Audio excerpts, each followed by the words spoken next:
and you cut that off. Right? And then you can't see where the knot begins or where the knot ends. But the junction's right there. There's a little bit of a bump right there. Right? And that's why you want to have that bump.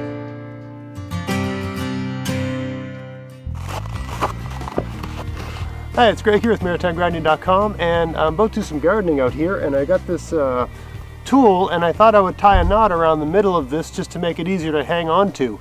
I mentioned this particular knot in a video I did very recently where I attached this tool with a tang to this piece of birch as a handle, and explain why that's a good way to do it. And I mentioned there's a kind of knot you could put where you're wrapping the rope around, but the knot is actually hidden and you can't really see it.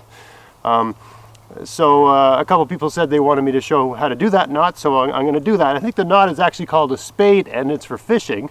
It's for tying lines together for like fly fishing and stuff like that, or for tying a line to an old-fashioned hook that didn't have an eyelet. But anyway, it's really good for wrapping handles.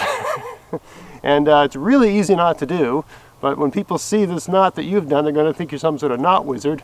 But it's basically, if you've seen it done once, you get it, and it's pretty easy to do. So I'm going to bring the camera in a little bit closer and give you a look and show you how this is done. Alright, so hopefully I can get this all in the camera frame. It's so the sun's so bright outside, I really can't see my view screen on my camera here, so I'm just guessing that the camera's on me. I'm going to take a piece of rope here. This is just like bank line. I got this at the dollar store.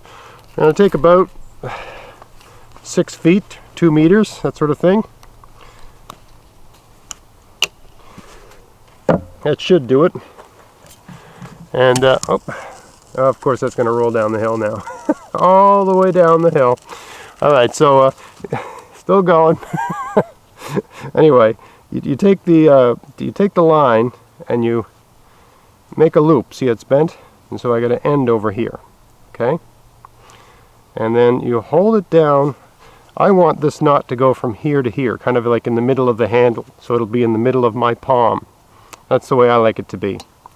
So I'm going to hold this down with my thumb, I'm going to wrap this around, and I'm just going to wrap it around and around and around. Give it a good tighten once in a while.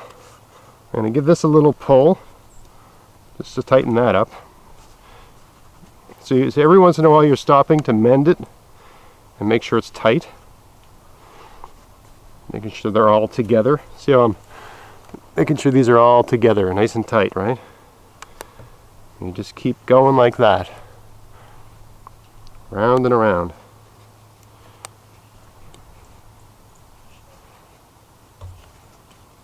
I'm going to give it a little pull right now, tighten it up a bit. I find, like I'm right-handed, and the part of the loop that you want this part underneath is where you're sort of on this part of the grip. It's just more comfortable instead of having it against the back of your hand. I hope that makes sense. This part makes a little bit of a bump in the wrap, so you want to have this part of the knot where your fingers meet, not on the back where your palm is. It's just more comfortable. You do it the other way a couple times. If that doesn't make any sense, you do it the other way a few times, you'll realize what I mean. Anyway, this does not take long to do. Okay, it's a general idea. And this will also, conceivably prevent the wood from splitting as well. A little bit anyway. Okay, so once you've got that all around, I've tried to maintain the tension the whole time. You put that through the loop, and you pull this free end down. Now I'm just going to mend that a little bit. Yeah, so I know that's tight.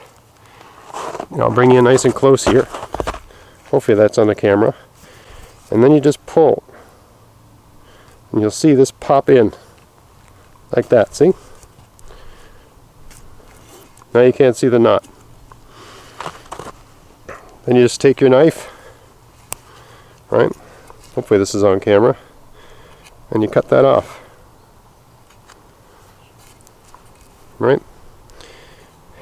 And then you can't see where the knot begins or where the knot ends.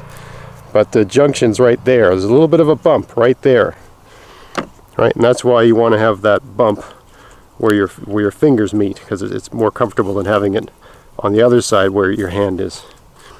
Now you got a wonderful grip, and it gives the handle a kind of, in a sense, oval profile. And you'll find that when you have I wouldn't go any wider than 2 inches. This was more like an inch and a quarter.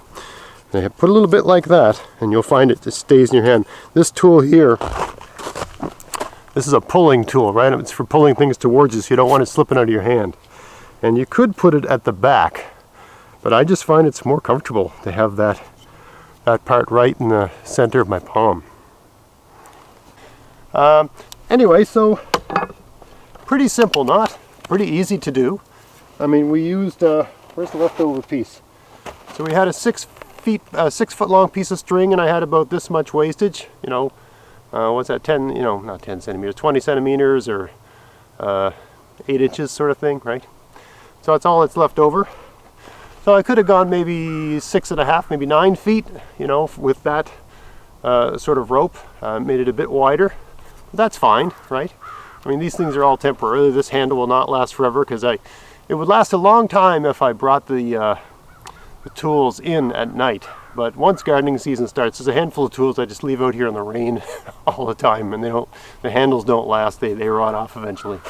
But for those that did watch that video very recently, you'll notice it's not split here. I don't know how well you can see that, but there's no sign of a split yet.